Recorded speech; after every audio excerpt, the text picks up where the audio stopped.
Olá, graça e paz, meu irmão e minha irmã. Estamos iniciando a leitura da Bíblia em 365 dias, uma dose de amor com a Palavra de Deus. Hoje, no 217º dia, eu trago para leitura e comentários bíblicos os livros de 2 de Reis, capítulo 20 e capítulo 21, Provérbios 3 e o livro 1 de Timóteo, capítulo 2.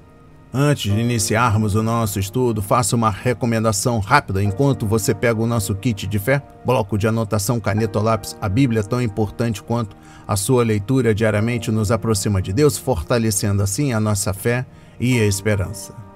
Todos nós temos a necessidade de estarmos em comunhão com Deus diariamente. Comunhão esta, agora, neste exato momento, a leitura da Bíblia. A Bíblia está cheia de promessas. Precisamos acreditar na palavra de Deus. Alimente a sua fé, meu irmão, minha irmã. A sua palavra tem muito mais força do que as coisas contrárias deste mundo. Estamos vivendo um tempo em que devemos abrir os olhos.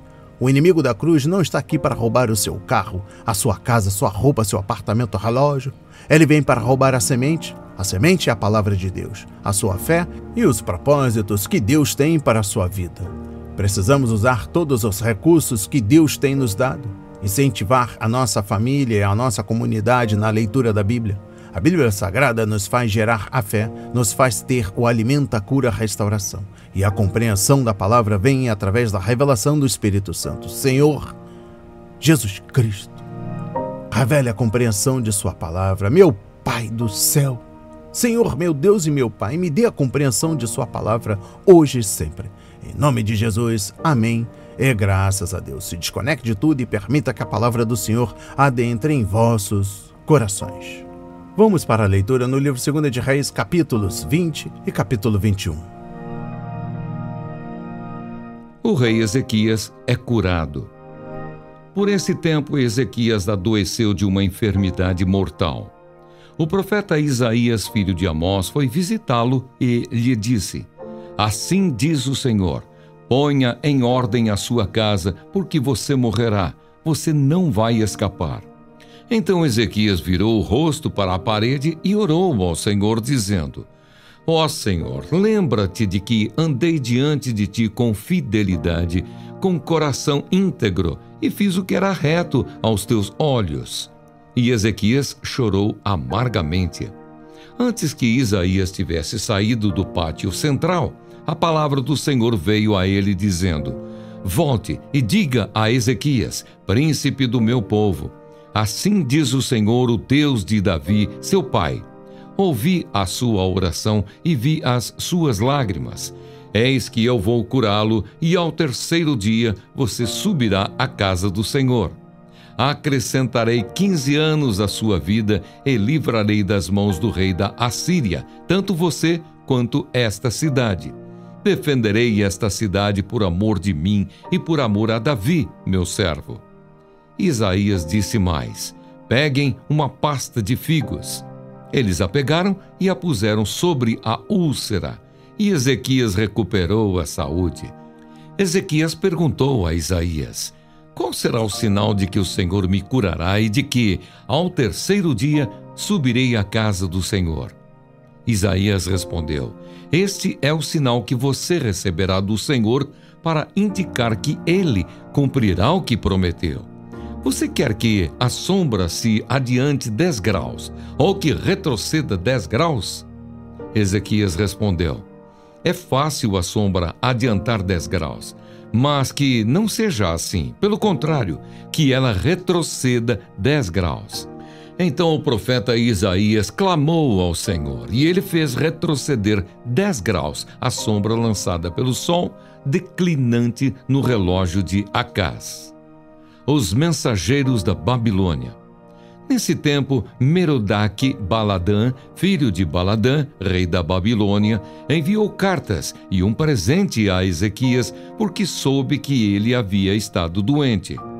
Ezequias recebeu bem os mensageiros e lhes mostrou toda a casa do seu tesouro: a prata, o ouro, as especiarias, os óleos finos, o seu arsenal e tudo o que havia nos seus tesouros. Não houve nada em seu palácio, nem em todo o seu domínio, que Ezequias não lhes mostrasse. Então o profeta Isaías foi falar com o rei Ezequias e lhe disse: que foi que aqueles homens disseram e de onde vieram? Ezequias respondeu: vieram de uma terra distante, da Babilônia. Isaías perguntou: o que eles viram no seu palácio? Ezequias respondeu: viram tudo o que há em meu palácio. Não houve nada nos meus tesouros que eu não lhes mostrasse. Então Isaías disse a Ezequias: ouça a palavra do Senhor. Eis que virão dias em que tudo o que houver no seu palácio, isto é, tudo o que os seus pais ajuntaram até o dia de hoje, será levado para a Babilônia.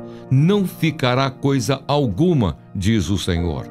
Alguns dos seus próprios filhos, gerados por você, serão levados, para que sejam eunucos no palácio do rei da Babilônia.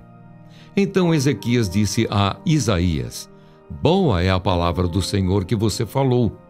Pois ele pensava assim: enquanto eu viver, haverá paz e segurança. A morte de Ezequias. Quanto aos demais atos de Ezequias, a todo o seu poder, como fez o tanque e o aqueduto e trouxe água para dentro da cidade, não está tudo escrito no livro da história dos reis de Judá? Ezequias morreu e Manassés, seu filho, reinou em seu lugar. O reinado de Manassés de Judá. Manassés tinha 12 anos de idade quando começou a reinar, e reinou 55 anos em Jerusalém. A mãe dele se chamava Efzibá. Fez o que era mal aos olhos do Senhor, segundo as coisas abomináveis das nações, que o Senhor havia expulsado de diante dos filhos de Israel. Pois reconstruiu os lugares altos que Ezequias, seu pai, havia destruído. Levantou altares a Baal, fez um poste da deusa Azerá, como o que Acabe, rei de Israel, havia feito. Prostrou-se diante de todo o exército dos céus e o serviu. Edificou altares na casa do Senhor, a respeito da qual o Senhor tinha dito: em Jerusalém porei o meu nome. Também edificou altares a todo o exército dos céus, nos 2 átrios da casa do Senhor. E queimou o seu filho em sacrifício, adivinhava pelas nuvens, era agoureiro e tratava com médiuns e feiticeiros.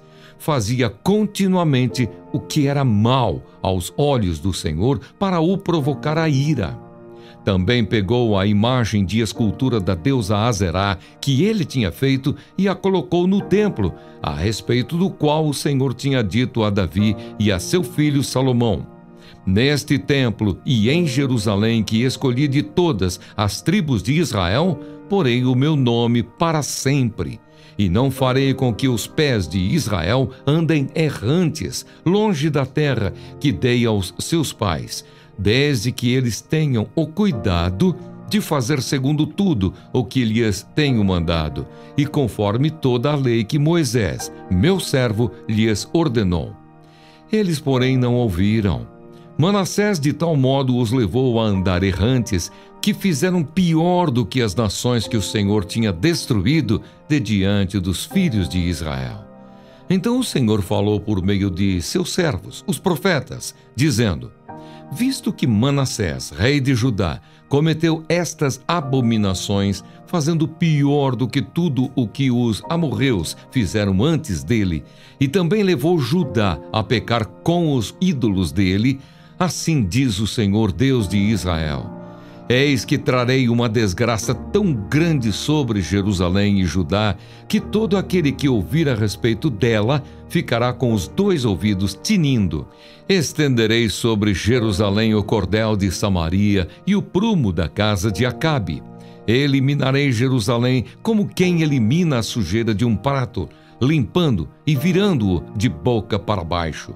Abandonarei o remanescente da minha herança e o entregarei nas mãos de seus inimigos. Servirá de presa e despojo para todos os seus inimigos, porque fizeram o que era mal aos meus olhos e me provocaram a ira, desde o dia em que os pais deles saíram do Egito até o dia de hoje. Além disso, Manassés derramou muitíssimo sangue inocente, até encher Jerusalém de um extremo ao outro, sem falar do seu pecado, com que levou Judá a pecar, praticando o que era mal aos olhos do Senhor.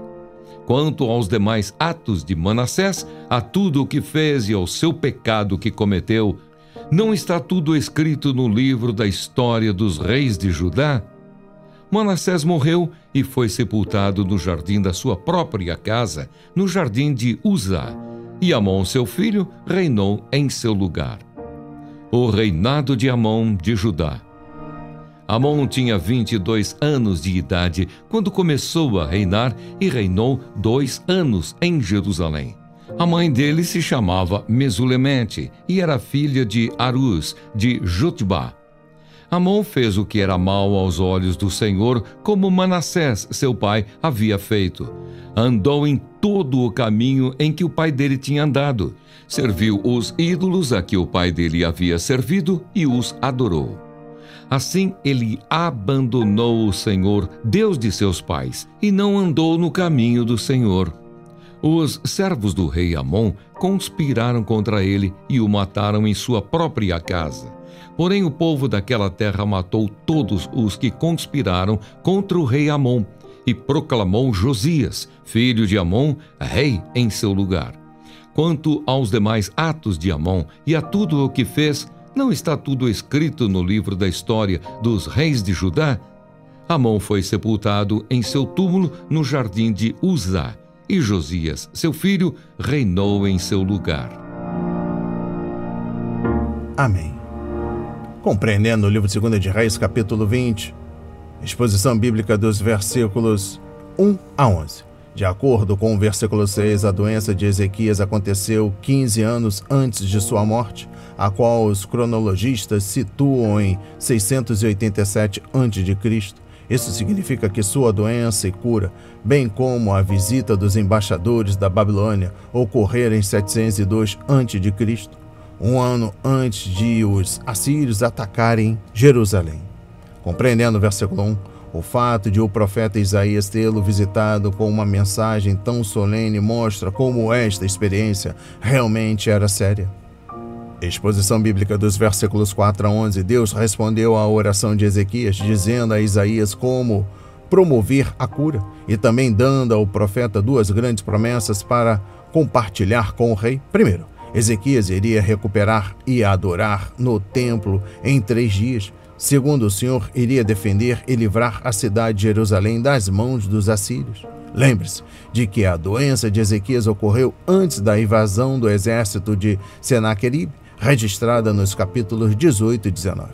Para assegurar suas promessas ao rei, Deus enviou o sinal milagroso da sombra. Exposição bíblica dos versículos 12 e 13. A cura de Ezequias de sua doença quase fatal pode ter estimulado sua visão de que era um homem importante. A visita dos mensageiros da Babilônia deixa claro que era mais importante para ele causar uma boa impressão do que dar crédito a Deus.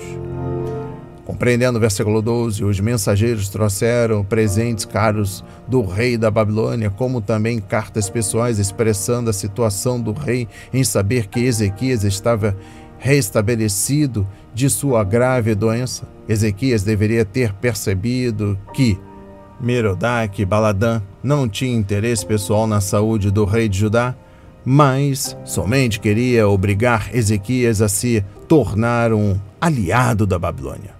Exposição bíblica dos versículos 13 a 15. Tudo o que Ezequias possuía vinha de Deus e pertencia ao Senhor. Então, por que Ezequias deveria se vangloriar disso? Ele pode ter causado uma boa impressão nos mensageiros, mas entristeceu o Senhor e pôs o reino e a cidade em perigo. Compreendendo o versículo 19, a resposta de Ezequias não foi um suspiro de alívio por saber que sua geração havia escapado do juízo, mas, em vez disso, uma expressão de que ele aceitava a vontade de Deus. O orgulho de Ezequias foi quebrado mais uma vez, conforme 2 de Crônicas, capítulo 32, versículo 26. Contudo, para o bem da nação e do trono de Davi, o rei ficou grato por saber que haveria paz. Compreendendo o livro 2 de Reis, capítulo 21, exposição bíblica dos versículos 1 a 18. O fato de Ezequias, um rei piedoso, ter um filho tão mau é mais um daqueles enigmas da história bíblica. Manassés viveu a vida mais ímpia e, apesar disso, teve o reinado mais longo do que qualquer rei na história judaica. Era como se o Senhor tirasse a mão da nação e permitisse que toda a imundície jorrasse no coração do povo. Em se tratando de caráter e conduta, Manassés foi ainda pior do que os amorreus que Josué derrotou em Canaã, uma nação conhecida por sua brutalidade e maldade. Conforme versículo 11, Gênesis 15, versículo 16. A exposição bíblica dos versículos 1 e 2. Ao que parece, os milagres durante o reinado de Ezequias causaram pouca impressão no coração de Manassés. Muitos estudiosos pensam que Manassés reinou com seu pai por talvez 10 anos, 697 a 687 a.C., dos 12 aos 22 anos de idade, e o filho teve uma relação estreita com o pai piedoso. Novamente, Manassés tornou-se o rei mais perverso da história de Judá, tanto que é dele a culpa pela queda do Reino do Sul, conforme capítulo 24, versículo 3 e Jeremias 15, versículos 1 a 4. Exposição bíblica dos versículos 10 a 15. Não sabemos quais profetas entregaram esta mensagem, mas ninguém se enganou quanto ao que eles disseram. Se Manassés e o povo não se arrependesse e se convertesse de seus maus caminhos, Deus enviaria um juízo tão severo que o simples fato de ouvir sobre o juízo faria os ouvidos deles zumbirem. Conforme versículo 12, 1 de Samuel capítulo 3, versículo 11 e Jeremias 19, versículo 3.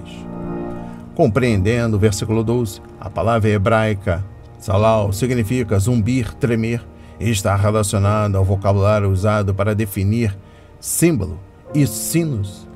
Ouvir a notícia de que o exército babilônio estava se aproximando seria como ouvir o estrondo repentino de símbolos.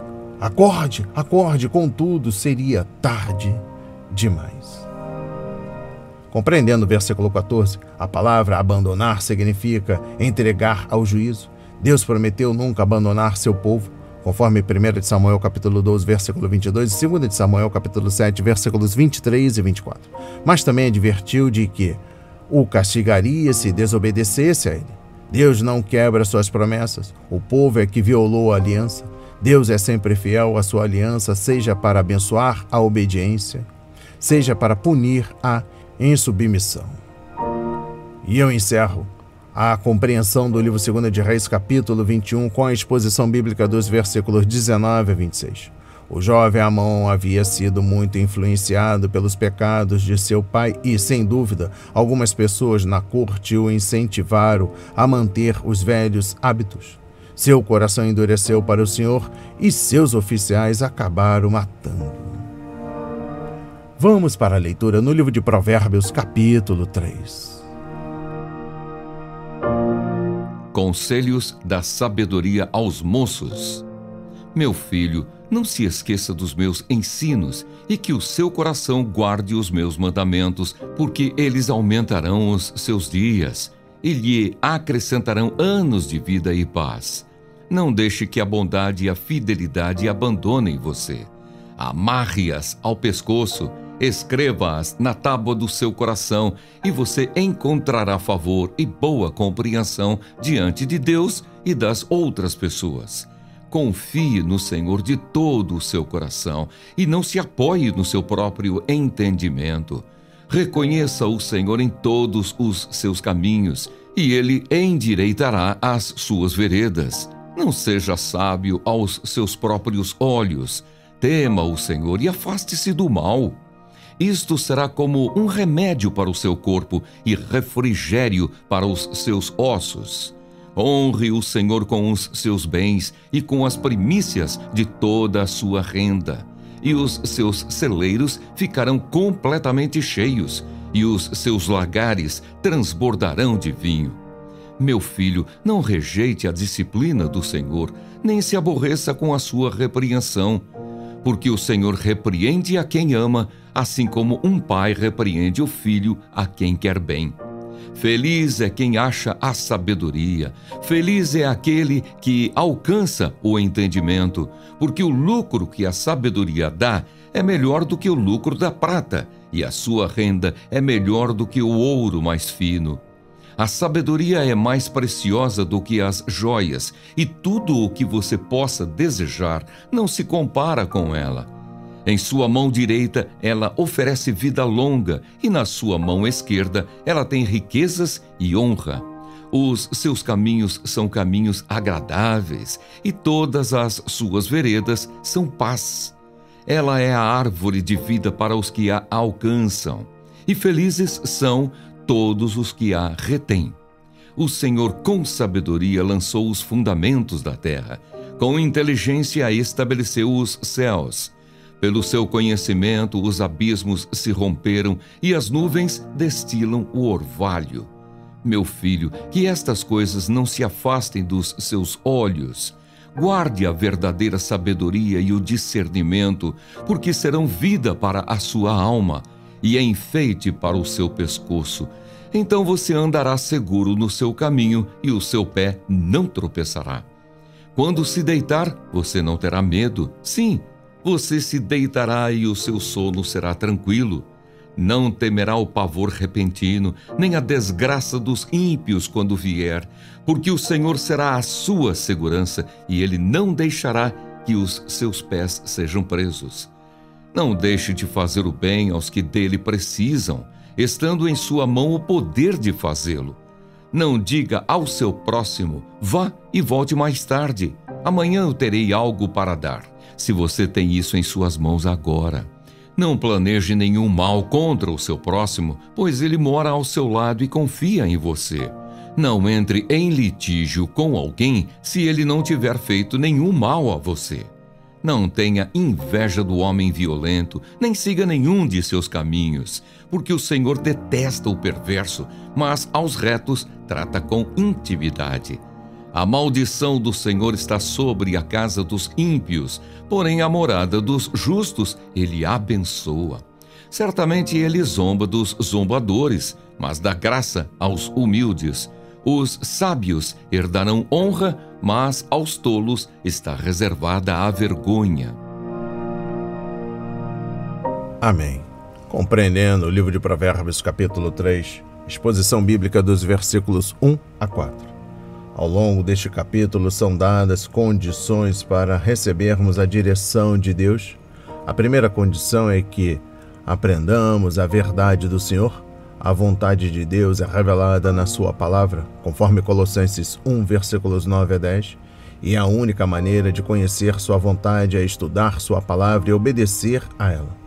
Ao recebermos a palavra em nosso coração, conhecemos o crescimento no caráter de Deus, para que a lealdade e a bondade se tornem belos ornamentos em nossa vida, conforme Provérbios 1, versículos 9 e capítulo 3, versículo 3.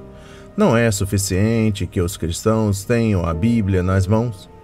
Eles devem deixar o Espírito Santo escrever a palavra de Deus em seu coração, conforme capítulo 3, versículo 3, capítulo 7, versículo 3, 2 Coríntios, capítulo 3, versículos 1 a 3. A obediência à palavra pode somar anos à nossa vida e acrescentar vida aos nossos anos. Exposição bíblica dos versículos 5 a 12. A segunda condição para receber direção de Deus é que devamos obedecer à sua vontade. Ele endireitará as suas veredas, conforme versículo 6. É a promessa, mas o cumprimento dela está baseado em nossa obediência ao Senhor. Devemos confiar nele de todo o coração e lhe obedecer em todos os nossos caminhos. Isso significa total compromisso com ele, conforme Romanos 12, versículos 1 a 2. A palavra traduzida por confie, em Provérbios 3, versículo 5, significa deitar de bruço, indefeso. A expressão descreve um servo pronto a obedecer enquanto espera a ordem do Senhor, ou um soldado derrotado se rendendo ao general vitorioso. Exposição bíblica dos versículos 5 a 6. Estes são os versículos chaves neste capítulo, uma promessa que o povo de Deus muitas vezes reivindicou enquanto procurava a direção do Senhor para a sua vida. E essa promessa nunca falharia se o povo obedecesse às condições que Deus havia estabelecido nos versículos 1 a 12. Deus mantém suas promessas quando nos submetemos aos seus preceitos, porque nossa obediência nos prepara para receber e apreciar o que Ele planejou para nós. Compreendendo o versículo 5, o perigo, naturalmente, é que dependamos do próprio entendimento e, com isso, ignoremos a vontade do Senhor. Tal advertência não sugere que os filhos de Deus deixem de usar o entendimento e ignorem as regras da inteligência e do bom senso. O autor simplesmente nos alerta de não dependermos de nossa sabedoria e experiência, ou da sabedoria ou entendimento de outros. Abraão fez isso quando foi para o Egito, conforme Gênesis 12, versículos 10 a 20, assim como Josué, quando atacou a pequena cidade de Ai, conforme Josué, capítulo 7. Quando somos sábios aos nossos olhos, conforme Provérbios 3, versículo 7, acabamos encontrando problemas. Exposição bíblica dos versículos 9 a 10. A terceira condição que devemos cumprir se quisermos que Deus dirija nossos caminhos é compartilhar as bênçãos de Deus. A divisão entre espiritual e material não se aplica ao seguidor de Cristo, pois tudo vem de Deus e pertence ao Senhor. Os judeus do Antigo Testamento traziam para o Senhor as premissas de seus rebanhos, conforme Êxodo 13, versículos 1 a 2, e as primeiras colheitas de seus campos, Levítico 23, versículos 9 a 14. Era uma maneira de reconhecer a bondade e a soberania de Deus.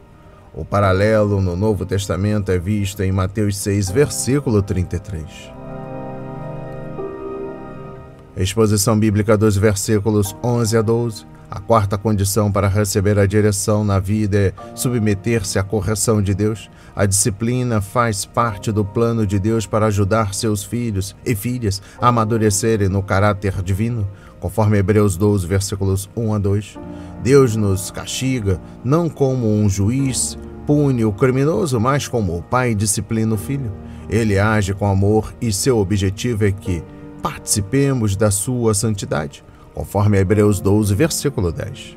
Às vezes, o Senhor envia disciplina porque nos rebelamos e precisamos nos arrepender. Em outras, Ele castiga para nos impedir de pecar e nos preparar para a sua bênção especial. Por mais dolorosa que seja a experiência, nunca nos fará mal, porque Deus sempre disciplina com amor. Deuteronômio 8, versículos 2 a 5. Exposição bíblica dos versículos 21 a 25. Quando nos entregamos a Deus, tudo em nós, inclusive nosso corpo, pertence a Ele e será protegido por Ele. O Senhor nos ajudará, impedindo que nossos olhos se desviem, conforme versículo 21, que nosso pescoço faça nosso rosto se afastar dos caminhos de Deus, conforme versículo 22, e também dê uma conferida em Lucas 9, versículo 53. Que nossos pés andem no caminho errado, conforme Provérbios 3, versículos 23 e 26, e até que nosso sono seja interrompido. Versículo 24. Se algo assustador acontecer de repente, não teremos medo. Versículo 25. E também deu uma conferida em Salmos 112, versículo 7, capítulo 121, versículos 3 a 6. Porque Deus está nos protegendo. O modo como dormimos às vezes é prova do que quanto confiamos no Senhor. Referência Salmos 4 e 5. E eu encerro a compreensão do livro de Provérbios, capítulo 3, com a exposição bíblica dos versículos 31 a 35. Se o nosso vizinho for uma pessoa má, que zomba de nossa fé, o Senhor nos guiará no sentido de deixarmos nossa luz brilhar e o amor de Deus se mostrar para que influenciemos essa pessoa e ela não nos faça desviar do caminho. Às vezes, é preciso muita paciência, oração e sabedoria para que haja um relacionamento correto com pessoas que não querem cristãos na vizinhança. mas é preciso levar em conta que talvez seja por isso que Deus nos colocou lá. Ter um lar temente a Deus em meio a uma vizinhança de ímpios é possível, pois o Senhor abençoa o lar dos justos. Conforme versículo 33. Somos o sal da terra e a luz do mundo. Um cristão dedicado em uma vizinhança de ímpios pode fazer muita diferença e ser uma testemunha poderosa em favor do Senhor. Vamos para a leitura no livro 1 Timóteo, capítulo 2. A prática da oração, um só mediador. Antes de tudo, peço que se façam súplicas, orações, intercessões e ações de graças em favor de todas as pessoas. Orem em favor dos reis e de todos os que exercem autoridade, para que vivamos vida mansa e tranquila, com toda piedade e respeito. Isso é bom e aceitável diante de Deus, nosso Salvador, que deseja que todos sejam salvos e cheguem ao pleno conhecimento da verdade. Porque há um só Deus e um só mediador entre Deus e a humanidade, Cristo Jesus, homem, que deu a si mesmo em resgate por todos, testemunho que se deve dar em tempos oportunos. Para isto fui designado pregador e apóstolo, afirmo a verdade e não minto, mestre dos gentios na fé e na verdade. Instruções para homens e mulheres. Quero, pois, que os homens orem em todos os lugares, levantando mãos santas, sem ira e sem animosidade. Da mesma forma que as mulheres em traje decente se enfeitem com modéstia e bom senso, não com tranças no cabelo, ouro, pérolas ou roupas caras, porém com boas obras, como convém às mulheres que professam ser piedosas. A mulher aprenda em silêncio com toda a submissão, e não permito que a mulher ensine, nem que exerça autoridade sobre o homem. Esteja, porém, em silêncio, porque primeiro foi formado Adão, depois Eva. E Adão não foi iludido, mas a mulher, sendo enganada, caiu em transgressão. Mas ela será salva tendo filhos, se permanecer em fé, amor e santificação, com bom senso. Amém. Compreendendo o livro 1 Timóteo, capítulo 2, trago o versículo 2. Paulo exortou a igreja a orar, especialmente por aqueles que têm autoridade. Nero, o imperador ímpio, estava no trono na época, e apesar disso, os cristãos deveriam orar por ele. Mesmo quando não podemos respeitar homens ou mulheres em posição de autoridade, devemos respeitar os seus ofícios e interceder ao Senhor em seu favor. Na verdade, isso é para o nosso bem, para que tenhamos uma vida tranquila e pacífica, com toda a piedade e dignidade. Versículo 2.b. A igreja primitiva sempre foi alvo de oposição e de perseguição e, portanto, era uma questão de sabedoria orar por aqueles que tinham autoridade. A palavra tranquila refere-se às circunstâncias que nos cercam, enquanto pacífica refere-se a uma atitude calma em nosso interior. Como resultado, as vidas deveriam ser piedosas e honradas. Compreendendo o versículo 3. O Pai se agrada quando seus filhos oram como ele lhes ordenou. Os fariseus oravam para serem elogiados por outros, conforme Mateus 6, versículo 5, e até por outros adoradores, conforme Lucas 18, versículos 9 a 14. Mas os cristãos verdadeiros oram para agradar a Deus. Isso sugere que devemos orar de acordo com a verdade do Senhor, porque, sem dúvida, o Pai não se agrada quando oramos de maneira egoísta. Referência a Tiago 4, versículos 1 a 10 e 1 João, capítulo 5, versículos 14 a 15. Exposição bíblica dos versículos 5 a 7.